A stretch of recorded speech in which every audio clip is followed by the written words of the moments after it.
Are you all right?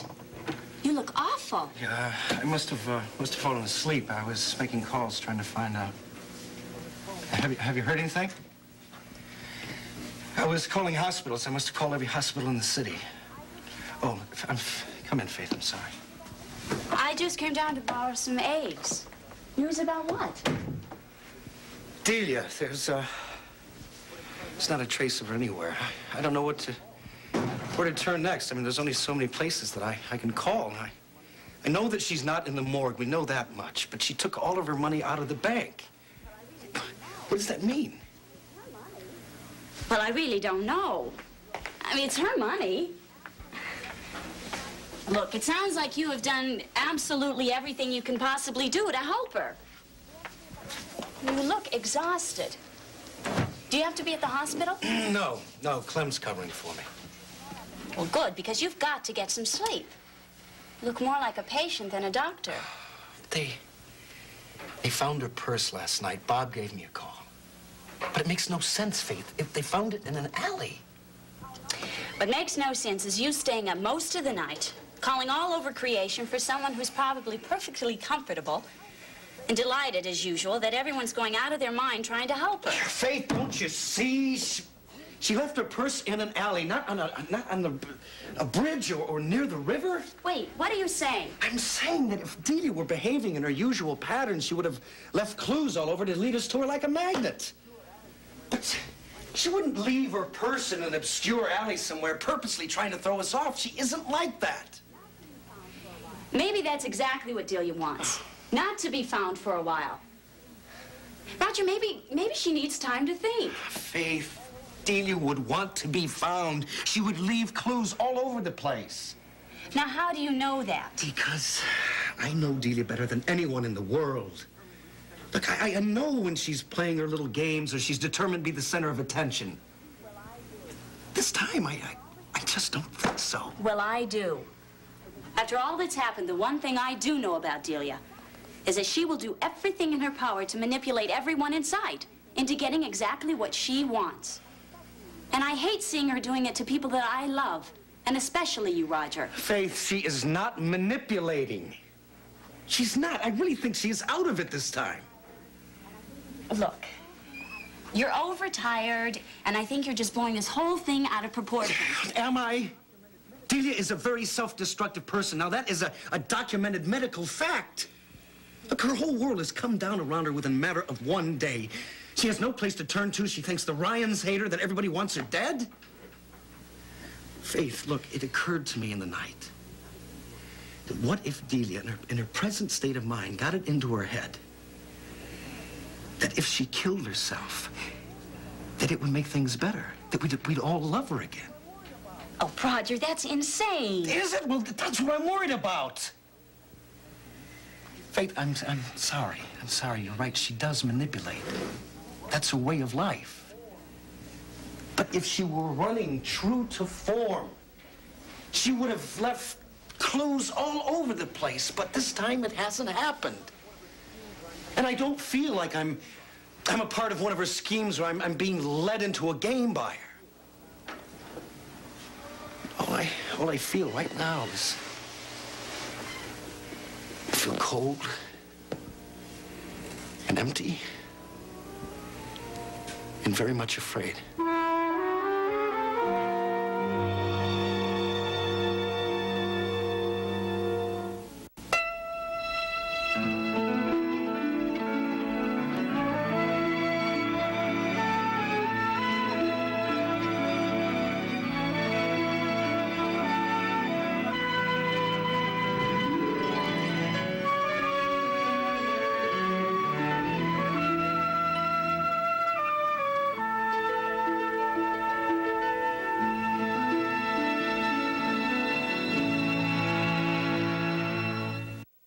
You're invited.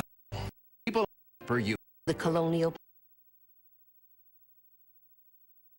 acceptance is guaranteed. No health questions.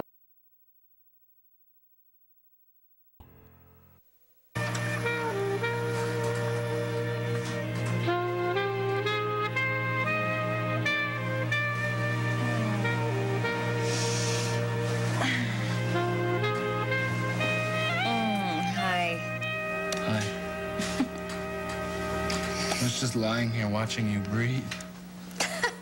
How nice. You know, I've been thinking. Waking up lately has been a whole new addition to my day. I find myself looking forward to it more than I have in a long time. I know. I feel the same way, too. It's like the morning has its own special excitement. I wish the whole day could be like this. Yeah. Yeah. I wish Ray weren't right. I wish we didn't have to hide like this. You seem to be dealing with it, though, a lot better than I am this time around. Unfortunately, I know she's right. And I don't want to be responsible for your losing out on the election. Or anything else? Francis. What's the matter? Oh, I was just going over my day. I need a twin brother or something. It starts off with back-to-back breakfast meetings. How about you? Moderately busy. Do you think there's any chance for a brief but meaningful encounter with your secret admirer and son this afternoon? Well, I don't finish up until almost midnight. Oh. But I'll tell you what, I have a luncheon meeting. That'll break about 1:30, 1:45 at the outside. Then I have to be in Dave Feldman's office at 2:30. What will you be doing, say, between 2 and 2:25? I will be right here with your son waiting for you. Great. Can you arrange to have some hot coffee and some low-keyed, soothing conversation? Yeah? Maybe I'll even be able to squeeze in a few games of This Little Piggy with Edmund. Oh, he will just be getting up from his nap. I bet he'll be in the mood for something much more energetic. Well, then he can chase me around the apartment. Because I will be chasing his mother. Ooh! With mornings like this, and one coffee break a day like that, we're gonna get through till November very nicely.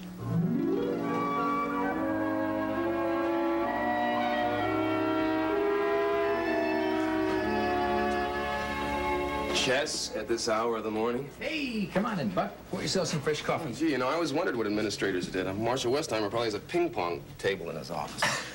What, are you in a tournament or something? Yeah, I guess you could say that. Well, last night I played 2 games of chess with a certain young lady, who I must say is a very aggressive competitor. Oh, yeah? Very interesting. Would I happen to know this young lady? Well, I think you might recognize the name, yeah. Uh-huh. Well, you couldn't be too sure about winning. I mean, if you're putting in all this, extra practice. Oh, no, actually, I'm not practicing. See, I'm just looking over these old pieces. They've been in the family a long time. I plan to give them as a gift to the lady in question. Before or after you beat her? Well, next opportunity, as a matter of fact. The tournament, I suspect, will take just a little bit longer. But, Bucky, from what I saw last night, I think I'm going to win in the end. Does she know you're going to give her a run for it? Oh, Bucky, this lady is one of the best. But right now, her personal circumstances are just a little bit confused. You know, she lets herself get distracted. Oh, this is all very cryptic, Seneca. Listen, we both know this lady likes winning as much as you do. I wonder if she knows that she's up against the toughest, most single-minded competitor in Riverside. Well, let me just say, the lady and I make very good chess partners. And right now, Bucky, I think she's starting to remember that. Again. And if I do end up winning the tournament, it'll be the best possible thing that could happen to her. And also to me. You're talking about Jill.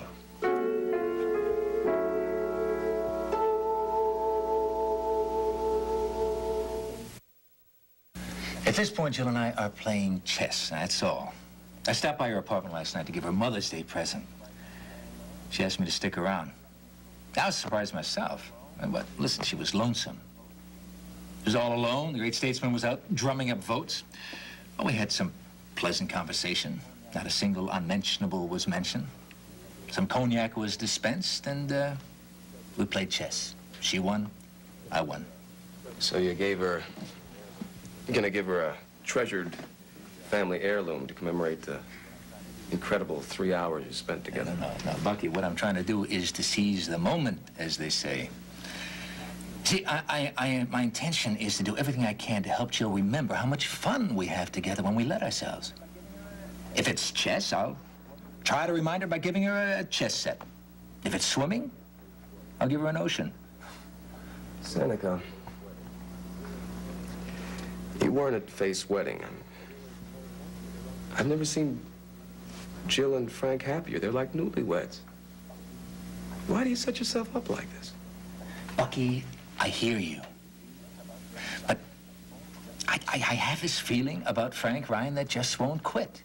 See, he and Jill are not going to make it. How do I know? Okay. Bucky, I know. I know. Sooner or later, Frank Ryan is going to walk away from Jill and Edna. Maybe it'll be on the shoulders of his supporters to the Senate of the United States. But one way or another, Bucky, he's going to be gone. And this time it's going to be for keeps, my friend. And when that happens, I'm going to be there with my chess set, with my ocean, with my love for Jill Coleridge.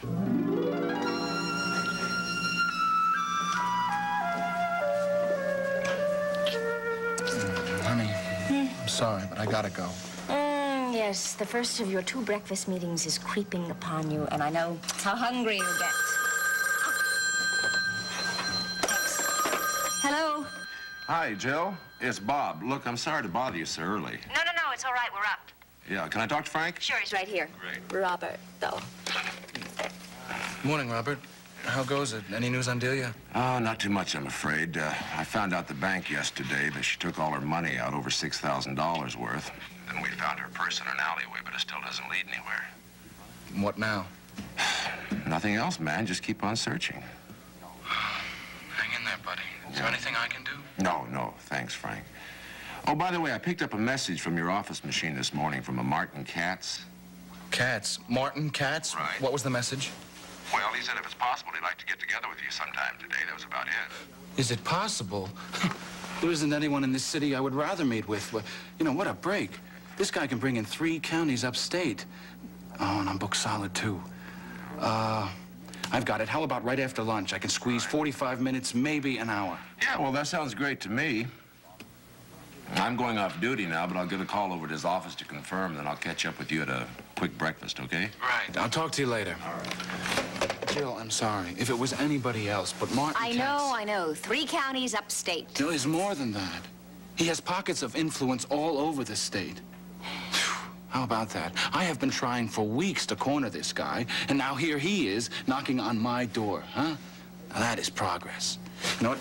It absolutely amazes me the twists and turns that a campaign like this can take. I used to be think I was ready for anything, but not now. It really makes you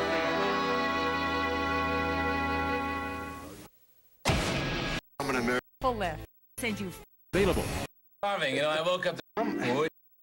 Get HBO and Stars free for 3 months. Get the best in HD from Dish Network. Home of the best technology and the lowest all-digital prices nationwide every day.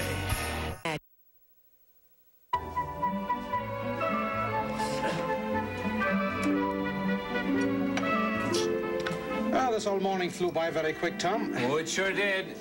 Kevin, could we have a little more roast beef on that, if you don't mind? You've the great appetite this morning, Tom. I'm starving. You know, I woke up this morning, I was ravenous. I couldn't wait to fill my face. And Faith gave me a breakfast that was fit to fill 2 people twice my size. And I ate it in half the time it would have taken them. And all I've been thinking about since is lunch. And Faith, of course. Well, now, should I make the same for her? What a wonderful idea, Kevin, huh? Not as formidable as mine. You know, in fact, I think I better start taking it easy myself, because if I keep this up in no time at all, I won't be able to find my belt. Is this what happens to a man when he gets married? I wouldn't know that, Tom. I brought the dowry with me. Well, maybe I'll start tomorrow. And he gave her that. He gave her that to do it. Hi, Bucky. Hi. Hello. Have you seen Tom? No, not exactly. Well, no, actually, I've heard some Gaelic-sounding laughter coming from the kitchen. Maybe he's in there. Figures. I better find you before he eats Ryan's right out of business. See you. Oh, there you are. Ah, Faith, my little darling, I was just thinking about you. Oh, yeah, I can see that. I hope there's another one of those around here for your starving wife. Come on up, Faith, as the barge said, as you like it. Oh, thank you, Kevin. I don't know what it is, but I have thought of nothing but lunch this entire morning. There you are, Kevin, you see? It's catching. Well, let's take these dainty little morsels and we'll repair ourselves to the main dining area. Okay. Because your husband is a trifle hungry, too. But before we go... Oh, Thomas. Come here, other little ear. No, that doesn't matter. No, it's a wedding ring.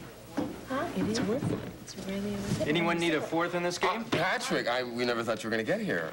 This is, let me introduce you to these ladies. This is, Laura. Laura. And this is Marty. Hi, Laura. Hi, Marty. Yeah, and this is, Dr. Patrick Ryan. Pat to you. Well, the girls and I have known each other for, hours now. I saw you this morning in neurology. Oh, I remember. Only I didn't realize at the time that you were you. Let me just get a cup of coffee over here. I'll be right back.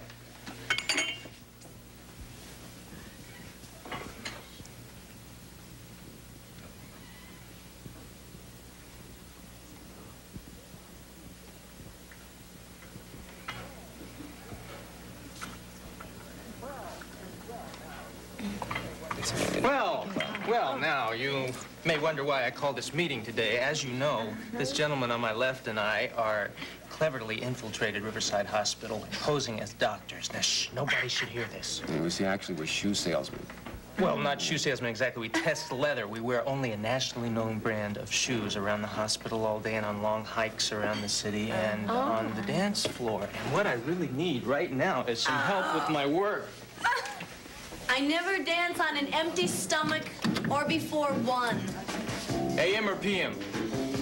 Is Dr. Ryan always this lively on his lunch break? Oh, gee, well, you should see his bedside manner. No.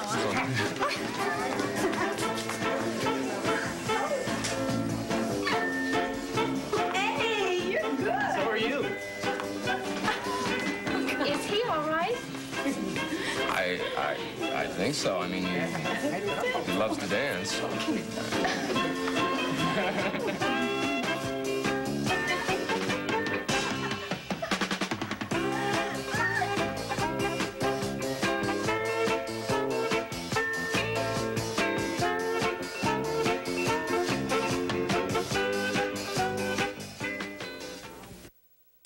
Next. About tip. I've been using... You can help.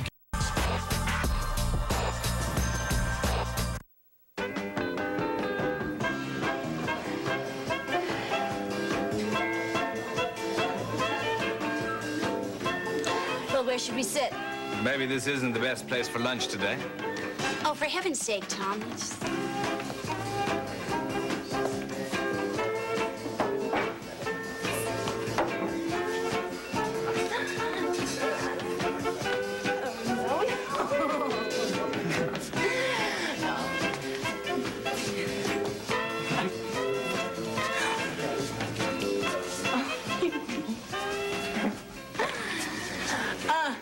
Who's got change? Kevin, push all the buttons. I'll pick up the tab.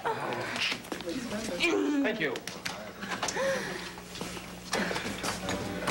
Oh, God. If we win this dance marathon, I'll never dance again. That's okay. We'll all think of something else to do tonight. All right.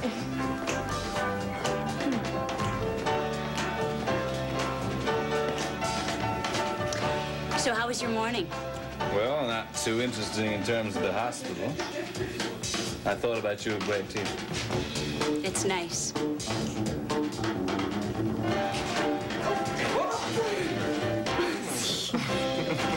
Faith, let's go home.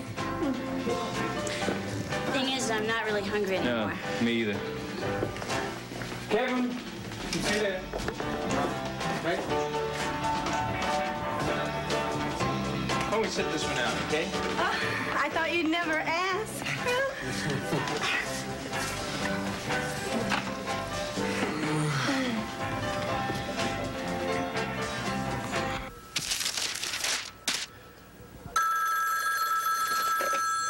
Dr. Coleridge? Yes, I did. What time was she admitted? Color of her hair? No, this woman is blonde. All right, sure. Thanks.